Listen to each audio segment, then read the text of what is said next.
At last एक हफ्ते के टेंशन के बाद आप लोगों की जो परेशानी है माइनिंग को लेके है, ऐप को लेके है, नए वर्जन को लेके है, वो दूर हो चुकी है।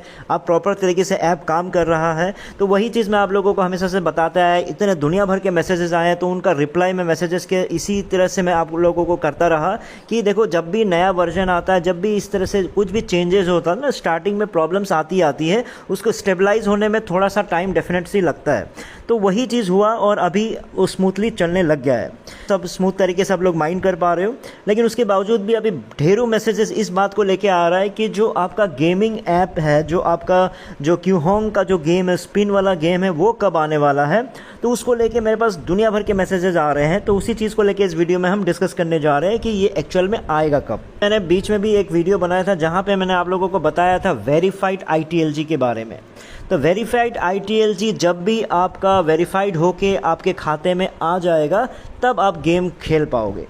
क्यों? क्योंकि देखिए, अभी याद रखिए कि वेरीफाइड ITLG क्या है, उसको पहले आपको समझना पड़ेगा कि वेरीफाइड ITLG वो वाले ITLG है जो ओरिजिनल ITLG आपके खाते में आएगा। अभी आपके ह्यूमन नोड्स में जो भी ITLG पड़े हुए हैं वो अनवेरीफाइड है। उसमें बहुत सारे मतलब गलत तरीके से किए हुए माइनिंग है, गलत तरीके से अर्न किए हुए ITLG भी है। तो इसलिए कंपनी क्या कर रही है कि अभी वेरिफिकेशन प्रोसेस चल रहा है जिसमें ओनली जो वेरीफाइड ITLG है उन्हीं को आपके खाते में रखेंगे, बाकी को हटा दिया जाएगा। तो जैसे ही वेरीफाइड ITLG आ जाएगा वो आपका एक्चुअल ITLG होगा, जो आप जिसका मतलब कोई भी कुछ नहीं कर पाएगा, कंपनी भी नहीं कर पाएगी, क्योंकि वो वेरीफाइड हो चुका है। यानी वो आपका असली ITLG है, उसका कुछ भी टस से नस नहीं हो पाएगा। क्यों? क्योंकि कंपनी ने बोल दिया कि ये आपका वेरीफाइड है।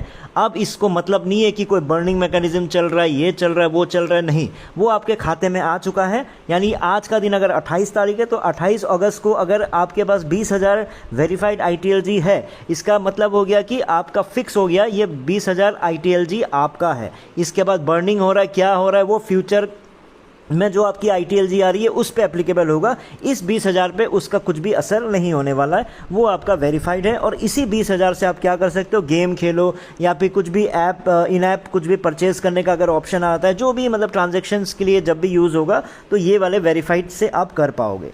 क्योंकि देखिए, कंपनी के साथ प्रॉब्लम क्या चल रहा है, इस चीज़ को समझिए कि अब मैं ये चीज़ सबके लिए नहीं हो रहा है। जो नॉर्मल तरीके से कर रहे हैं उनको तो चलो बोल रहा होगा कि भाई हम तो सब कुछ ठीक ठाक कर रहे हैं, तो इसमें क्या प्रॉब्लम है।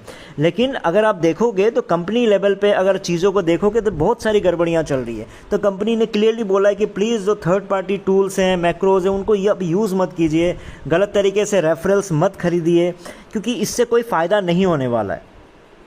अब होता क्या है कि देखो, मैक्रो या फिर ऑटो टैप इस्तेमाल कर रहे हैं लोग, तो वो सब गलत है। जैसे मतलब आप लोगों को एक प्रोजेक्ट क्या है कि प्रॉपर ह्यूमन जो है आपका इसको माइन कर रहे हैं।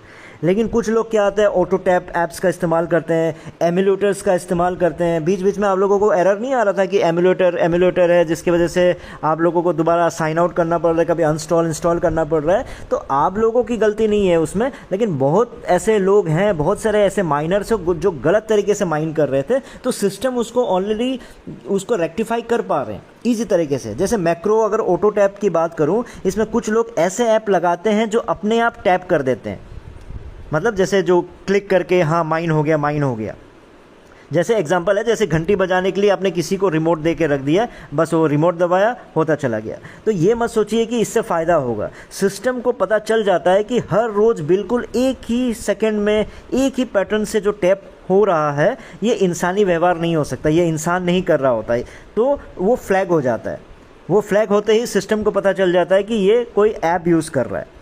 जैसे अगर कोई हर दिन 6 बजे मान लो पर बिल्कुल एक साथ टच करे बिना एक सेकंड इधर उधर हुए, ये वैसा ही है जैसे कोई रोबोट बेल बजा रहा है। तो वो सिस्टम रिकॉग्नाइज कर लेता है कि ये जो टैपिंग चल रही है, ये टैपिंग एक्चुअल ह्यूमन नहीं कर रहा है, ये आपका ऐप कर रहा है। उसी तरह से एमुलेटर वाला जो आप लोगों को मैसेज आता होगा, कई लोग क्या करते हैं कि लोग कंप्यूटर पर मोबाइल का नकली माहौल यानी एमुलेटर बनाकर एक साथ बहुत सारे अकाउंट चला देते हैं।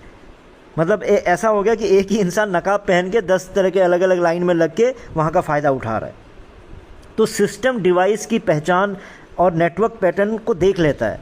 ये सारे फ़ोन असल में एक ही है, इस चीज़ का पता चल जाता है। उस समय आप लोगों को लग रहा होता है कि हाँ ये ऐसा चल जाएगा, करके देख लेते हैं। जो करने वाले कर रहे हैं क्योंकि वो लोग एक्सपीरियंस होल्डर हैं, तो उनकी वजह से जो नॉर्मल माइनर्स हैं उनको भी प्रॉब्लम आ रही है। है ना, क्योंकि कंपनी अब उनको रेक्टिफाई करने में, उनको दूर करने में, उन चीज़ों में मतलब फिर लग जाता है। तो सॉफ्टवेयर देखो, हर चीज़ में कुछ ना कुछ प्रॉब्लम्स हमेशा आती है, क्योंकि हर अच्छे इंसान है तो गलत इंसान भी है ही है। गलत तरीके से भी सिस्टम्स को हैक किया जाएगा या फिर माइन किया जाएगा, अलग अलग सिस्टम चलती है। ऐसे सिस्टम उसको रिकॉग्नाइज कैसे करेगा, क्योंकि होता है क्या कि सबका जो चाल चलन होगा, स्क्रीन साइज़ होगा, सेंसर डेटा होता है, यहाँ तक कि नेटवर्क भी जो है उसको भी पकड़ते हैं।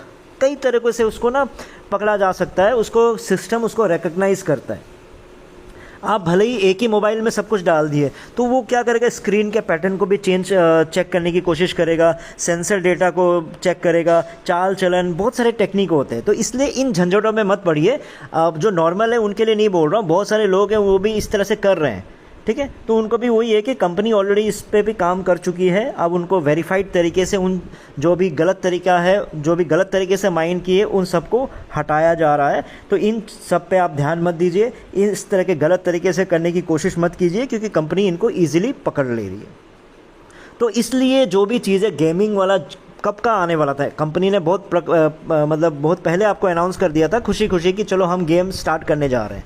लेकिन जब चीज़ें देखी कि बहुत सारी चीज़ गड़बड़ियाँ होती ही रहती है, तो ये देखो टेक्नोलॉजी में ये सब चलता रहेगा। तो बेस्ट तरीका यही है कि कंपनी ने बोला कि हम वेरीफाइड वाला पहले ले आते हैं, जो वेरीफाइड होगा उसी चीज़ से हम खेलेंगे, है ना। आपने किसी को ज़बरदस्ती कहीं से ज्वाइन करवा दिया, ज्वाइन करवा के आपने उसे 500 ITLG ले लिया, अब वो बंदा फिर कल से माइनिंग ही नहीं कर रहा है, तो बस वो 500 ITLG, आप उस 500 ITLG से गेम खेल रहे हो, है ना। लेकिन कंपनी के लिए तो वो 500 ITLG जो आपको डायरेक्ट रेफ़र करने से मिला, वो कंपनी के लिए तो कोई फ़ायदा नहीं हुआ, क्योंकि आपको 500 इसलिए दिया था क्योंकि वो कंपनी ये बोल रही थी कि आप किसी एक इंसान को लेके आओ ताकि हम आपको 500 रिवॉर्ड देंगे। अब वो जो इंसान है बस वो आके एक दिन लॉगिन किया, उसके बाद कभी किया ही नहीं, तो कंपनी का क्या फ़ायदा हुआ।